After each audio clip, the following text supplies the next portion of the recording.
صبغة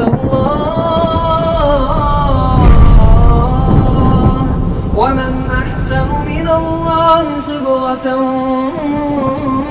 ونحن له عابدون. بسم اللہ الرحمن الرحیم نحمدہ ونصلی علی رسولہ الکریم.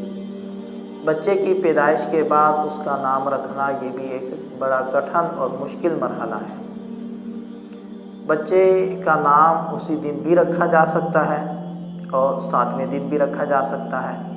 اسی دن رکھا جا سکے اس کے دلائل جو اس سے پہلے لیکچر میں نے 2 روایات بیان کی تھی حضرت ابو موسیٰ اشعری رضی اللہ عنہ والی کہ وہ اپنے بیٹے کو لے کر نبی پاک صلی اللہ علیہ وسلم کی خدمت میں گئے. آپ علیہ السلام نے اسی دن اس بچے کا نام ابراہیم رکھ دیا. اسی طرح حضرت ابو طلحہ رضی اللہ عنہ والی روایت کہ وہ پیدائش کے دن اپنے بچے کو لے کر آپ علیہ السلام کی خدمت میں گئے اور آپ علیہ السلام نے تحنیک بھی فرمائی اور اسی دن اس کا نام عبداللہ رکھ دیا.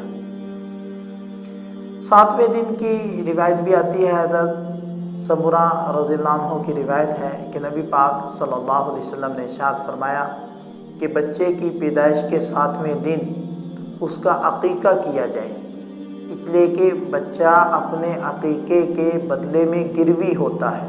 تو ایک جانور ذبح کیا جائے اور اس کا سر منڈوایا جائے اور اس کا نام رکھا جائے. تو اس روایت کی بنا پر یہ ثابت ہوتا ہے کہ 7ویں دن بچے کا نام رکھنا مستحب ہے. بہتر تو یہی ہے کہ بچے کا نام والدین آپس کی مشاورت سے طے کریں، لیکن اگر اختلاف ہو جائے تو پھر باپ کی رائے کو ترجیح حاصل ہوگی، کیونکہ اولاد کی نسبت باپ کی طرف ہوتی ہے. کیونکہ قرآن کریم میں بھی آتا ہے ادعوہم لآبائہم هو اقسط عند اللہ. تو اس سے بھی ثابت ہوتا ہے کہ اولاد کی نسبت باپ کی طرف ہے، لہذا باپ جو نام تجویز کرے گا وہ رکھ دیا جائے. اور ایک حدیث پاک میں آتا ہے کہ ان احب الاسماء الی اللہ، اللہ تعالیٰ کے نزدیک جو زیادہ محبوب نام ہیں وہ عبداللہ اور عبد الرحمن ہے. یعنی جن ناموں میں عبد کا لفظ آئے اور اللہ تعالیٰ کے کسی نام کی طرف منسوب ہو تو یہ نام اللہ تعالیٰ کے نزدیک زیادہ پسندیدہ ہے. البتہ اللہ تعالیٰ کے ناموں کے ساتھ نام رکھنے میں اس چیز کا خیال کرنا چاہیے کہ عبد لگانا چاہیے. جیسے رزاق نام ہے تو عبد الرزاق رکھنا چاہیے، عبد الخبیر، عبد العلیم ایسے نام رکھنے چاہیے. البتہ وہ اللہ تعالیٰ کے اسماء جو انسانوں پر بھی بولے جا سکتے ہیں جیسے کہ رشید ہے، اسی طرح علی ہے، اس قسم کے اسماء کو عبد کے بغیر بھی نام رکھنا درست ہے. لیکن بہتر ان میں بھی یہی ہے کہ عبد کے ساتھ ہی ان ناموں کو رکھا جائے. وہ نام رکھنے سے پہلے اگر آپ کسی ماہر عالم دین سے رابطہ کر لیں گے، کسی مفتی صاحب سے رابطہ کر لیں گے تو ان سے پوچھ لیں کہ یہ نام کیسے رکھنا ہے. اسی طرح ایسا نام رکھنا جس سے بڑائی اور بڑی شان و شوکت ظاہر ہوتی ہو، جیسے مالک الملوک، بادشاہوں کا بادشاہ، شہنشاہوں کا شہنشاہ، احکم الحاکمین، اس قسم کے نام بھی احادیث میں منع آئے ہیں کہ ایسے نام مت رکھو. ایسے ہی جن ناموں میں شرک کا شائبہ ہے جیسے عبد الرسول، عبد النبی، نبی کا بندہ، رسول کا بندہ، یا عبد الکعبہ، کعبہ کا بندہ، اس قسم کے نام بھی نہیں رکھنے چاہیے. اور ایک صاحب کا نام تھا عبد الحجر، نبی پاک صلی اللہ علیہ وسلم نے اس کو بدلا اور منع فرمایا ایسا نام رکھنے سے. اسی طرح حضرت زینب رضی اللہ عنہ کا نام وہ برہ تھا، آپ علیہ السلام نے اس کو پسند نہ فرمایا اور اس کو زینب سے بدل دیا.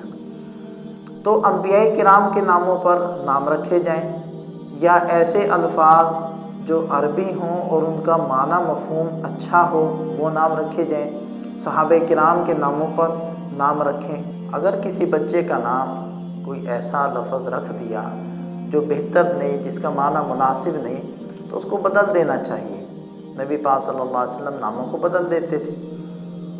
جیسے ایک بچہ آپ علیہ السلام کے پاس لایا گیا تو آپ علیہ السلام نے پوچھا اس کا کیا نام رکھا؟ انہوں نے کوئی نام بتلایا تو آپ علیہ السلام نے فرمایا نہیں، اس کا نام منذر ہے.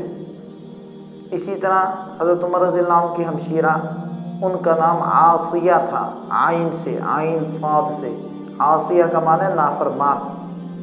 تو آپ علیہ السلام نے فرمایا نہیں، ان کا نام جمیلہ ہے، اور جمیلہ کا معنی ہوتا ہے خوبصورت۔ اسی طرح ایک صحابی، ان کا نام شیطان بن قرۃ تھا، آپ علیہ السلام نے فرمایا نہیں، تمہارا نام عبداللہ بن قرۃ ہے۔ ایسے ہی ایک صحابی ہے، ان کا نام تھا اصرم، اس کا معنی ہوتا ہے جس کا کان کٹا ہوا، تو آپ علیہ السلام نے ان کا بھی نام تبدیل کیا۔ تو اچھا نام رکھنا چاہیے، اچھے معنی والا، اچھے مفہوم والا نام رکھنا چاہیے۔ اور ایک حدیث پاک میں تو یہ بھی آتا ہے کہ تم لوگ اپنے بچوں کے اچھے نام رکھو، اس لیے کہ قیامت کے دن لوگوں کو ان کے ناموں سے پکارا جائے گا۔ تو اس لیے ہمیں اپنے بچوں کے لیے اچھے نام کا انتخاب کرنا چاہیے، اور صحابہ کرام کے جتنے بھی نام ہیں وہ سب اچھے نام ہیں، کیونکہ جو نام آپ علیہ السلام کو پسند نہیں تھے، آپ علیہ السلام نے وہ تبدیل کر دیے تھے۔ لہٰذا ہمیں بھی چاہیے کہ اپنے بچوں کے نام ہم صحیح رکھیں، اور اگر تبدیل کرنے پڑے تو تبدیل کر دیں، اور اگر ڈاکومنٹس کے کوئی مسائل ہیں تو پھر کم سے کم بولنے میں ہم ان بچوں کے نام تبدیل کر دیں، کاغذات میں جو ہیں وہ سو ہیں۔ اللہ تعالی ہمیں سمجھ عطا فرمائے۔